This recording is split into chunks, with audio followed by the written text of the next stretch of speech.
আসসালামু আলাইকুম প্রিয় ভিউয়ার্স, আশা করি সবাই ভালো আছেন।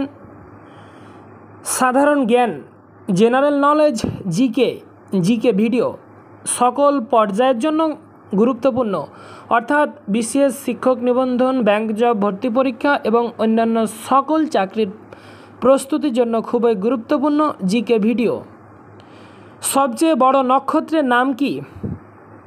সবচেয়ে ভারী নক্ষত্রের নাম কি? সর্বপ্রথম হালি ধূমকেতু দেখা যায় কত সালে? সূর্যের নিকটতম নক্ষত্র কোনটি? সবচেয়ে বড় নক্ষত্রের নাম কি? মিউসাকাই।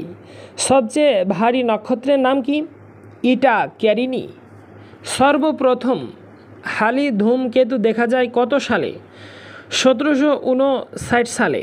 সূর্যের নিকটতম নক্ষত্র কোনটি? Proxima Centauri. কার আকর্ষণে পৃথিবীতে জোয়ার ভাটা হয়? চাঁদ ও পৃথিবীর আকর্ষণে। সূর্যের আকাশে বছরে সূর্য কতবার অস্ত যায়? দুবার। বৃহস্পতি গ্রহে কত ঘন্টা দিন, কত ঘন্টা রাত থাকে? 5 ঘন্টা। লাল গ্রহ কাকে বলা হয়? মঙ্গল গ্রহকে। গ্যালাক্সির বাংলা নাম কি? ছায়াপথ। পৃথিবীর চারদিকে চাঁদ একবার ঘুরে আসতে কত সময় লাগে? 29.5 দিন। সূর্যের মাধ্যাকর্ষণ পৃথিবীর কত গুণ? 28 গুণ। পৃথিবীর তুলনায় চাঁদে কোন জিনিসের ওজন কত হবে? 6 ভাগের 1 ভাগ। ভর 50 ভাগের 1 ভাগ। সবুজ গ্রহ বলা হয় কাকে? ইউরেনাসকে। শান্ত সাগর কোথায় অবস্থিত? চাঁদে। হালির ধূমকেতু সর্বশেষ কত সালে দেখা গিয়েছিল? 1986 সালে। কত বছর পর পর হালির ধূমকেতুর আবির্ভাব ঘটে? 76 বছর।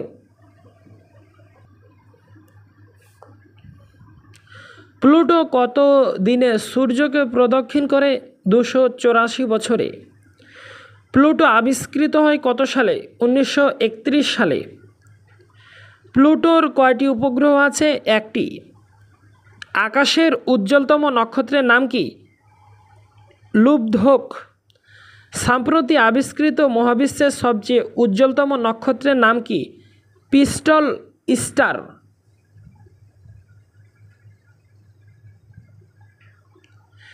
কত সালে নেপচুন আবিষ্কার করা হয়? 1846 সালে। নেপচুন কত দিনে সূর্যকে প্রদক্ষিণ করে? 165 বছরে।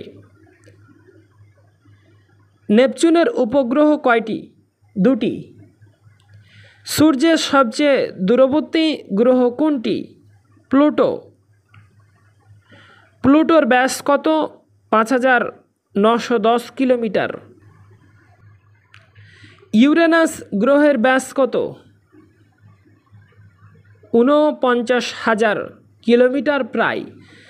সূর্য থেকে ইউরেনাসের গড় দূরত্ব কত? 287 কোটি কিলোমিটার। সূর্যকে প্রদক্ষিণ করতে ইউরেনাসের কত সময় লাগে? 84 বছর। ইউরেনাসের উপগ্রহ কয়টি? 5টি।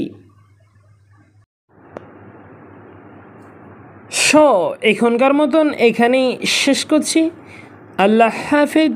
সবাই ভালো থাকবেন এবং সুস্থ থাকবেন। আসসালামু আলাইকুম।